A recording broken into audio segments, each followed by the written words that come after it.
Class 10 subject social science भूगोल chapter number 4 agriculture कृषि। इसके बारे में हम लोग पढ़ेंगे, अभी इसकी जानकारी करेंगे। कृषि क्या है इसके थोड़ा सा हम इसके बारे में समरी जान लेते हैं कि समरी जानते हैं कृषि के बारे में। भारत एक कृषि प्रधान देश है।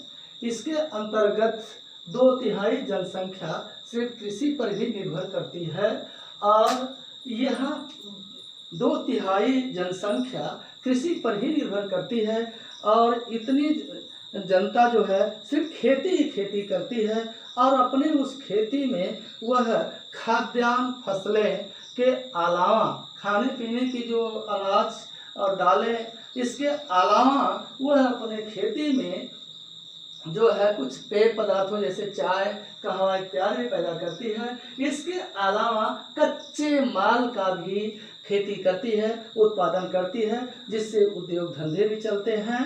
तो इस तरह से हम देखते हैं कि आर्थिक दृष्टिकोण से हमारे देश का सकल घरेलू उत्पाद जीडीपी जो है वह 26% पहले थी, लेकिन अभी जो है थोड़ा कम होती है। अब 2019-20 के आसपास यह जीडीपी जो है 70.15 हो गई है। तो इस तरह से हम देखते हैं कि कृषि में किसान कितनी मेहनत करके खेती का कारोबार करता है और वही उत्पादन करता है जिससे वह अपने के खाने की वस्तुएं तो रखता है, लेकिन इसके अलावा भी वह बाज़ारों में जब बेचता है तब हमारे तक पहुंचती है। हम लोग शहर में रहते हैं तभी हम लोगों को खाद्यान्न सब्जियां फल इत्यादि मिलता है।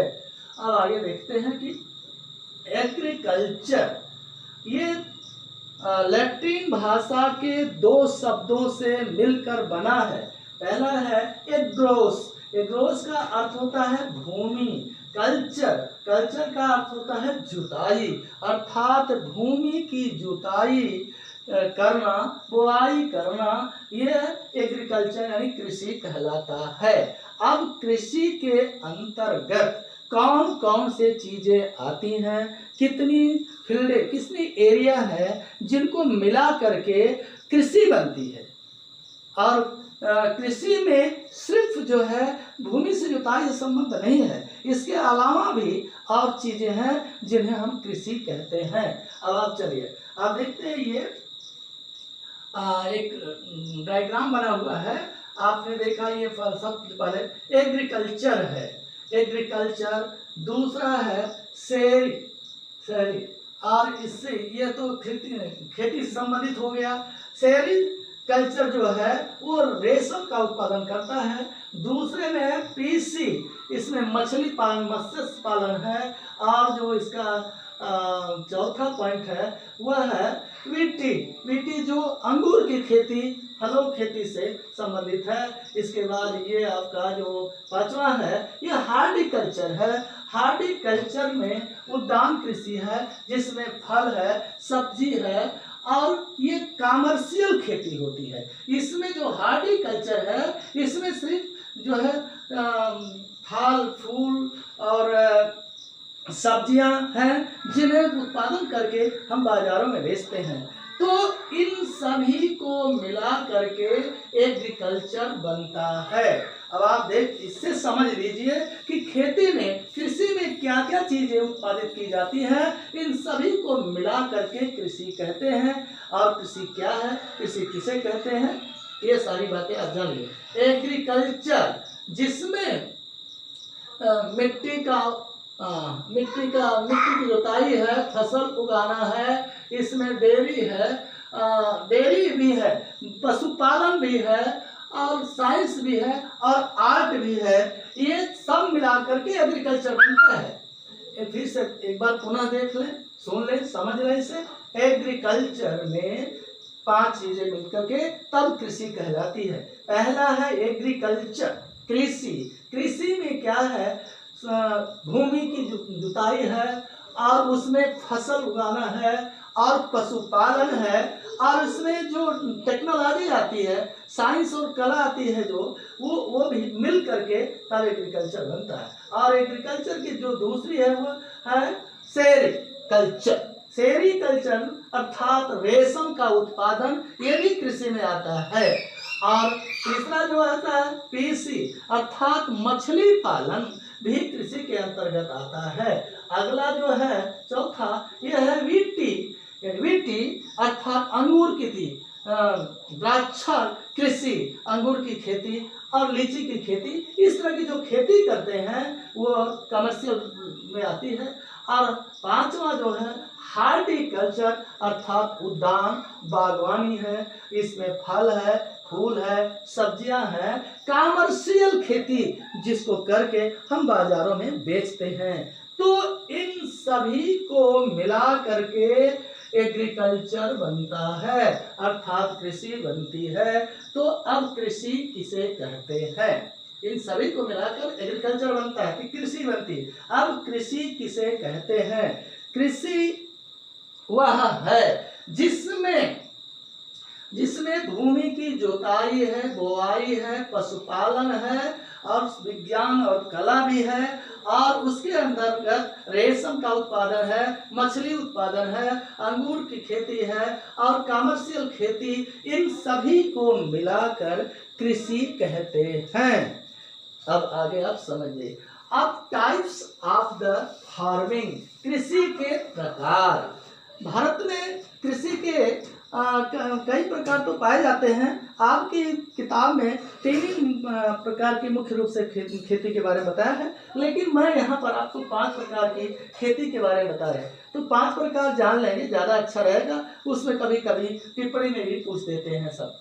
तो 5 प्रकार की खेती है। पहला है जीवन निर्वाह खेती, और दूसरा है आपके झूम कर्तन दहन खेती, और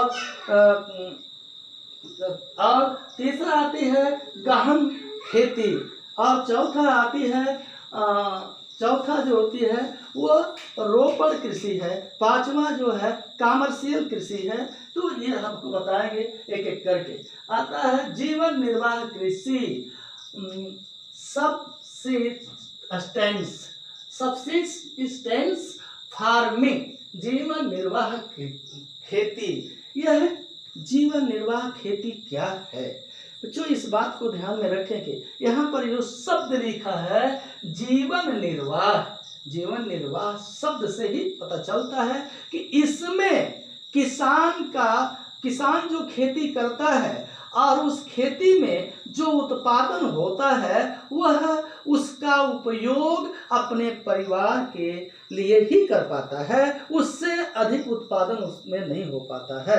अर्थात जीवन निर्वाह कृषि, जीवन निर्वाह खेती वह खेती है जो कम भूमि क्षेत्र में की जाती है। इसमें किसान अपने परिवार के जीवन निर्वाह भर के लिए ही उत्पादन कर पाता है, इससे अधिक उत्पादन नहीं कर पाता है, और वो जितना उत्पादन करता है उतना उसके परिवार में ही खपत हो जाती है, उससे ज़्यादा वो नहीं पैदा करता है। इसमें जीवन निर्वाह खेती में जो पुरानी पद्धति पर खेती करते हैं, और इसमें जैसे पहले हल बैल चलाते थे, कुदाल से खेती करते थे, फावड़े से खेती करते थे, और सिर्फ वर्षा पर ही निर्भर होता है इस जीवन निर्वाह कृषि में। इसमें बहुत ज़्यादा मात्रा में उत्पादन नहीं हो पाता है, यह वर्षा पर आधारित होती है।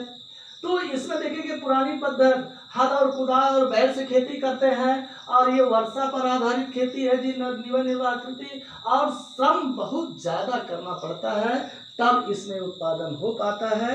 अब आप जानते हैं इसमें सिंचाई नहीं मिल पाएगी और उर्वरक नहीं दे पाते हैं, और आज की खेती में जब तक सिंचाई नहीं साधन न हो और उर्वरक नहीं डालेंगे, रासायनिक खादों का प्रयोग नहीं करेंगे तो अच्छा सा उत्पादन नहीं हो पाता है। इसलिए यह किसान पुरानी पद्धतियों पर खेती करते हैं, इस पे अधिक श्रम करना पड़ता है पूरे परिवार के लोगों को, और वर्षा पर निर्भर होती है, अच्छी बीज और खाद का प्रयोग नहीं कर पाते हैं, इसलिए उत्पादन कम होता है, और इतना ही उत्पादन होता है जितना उनके परिवार के लोगों को खाने के बराबर होता है।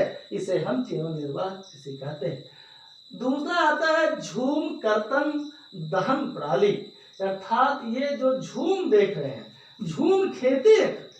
और इसमें क्या, इसका मतलब कर्तन मतलब पेड़ को काटना, दहन जलाना, जला करके खेती की जाती है। आपने पीछे कक्षाओं में पढ़ा भी होगा। तो झूम पद्धति खेती अर्थात कर्तन दहन प्रणाली, स्लैश एंड द बर्न,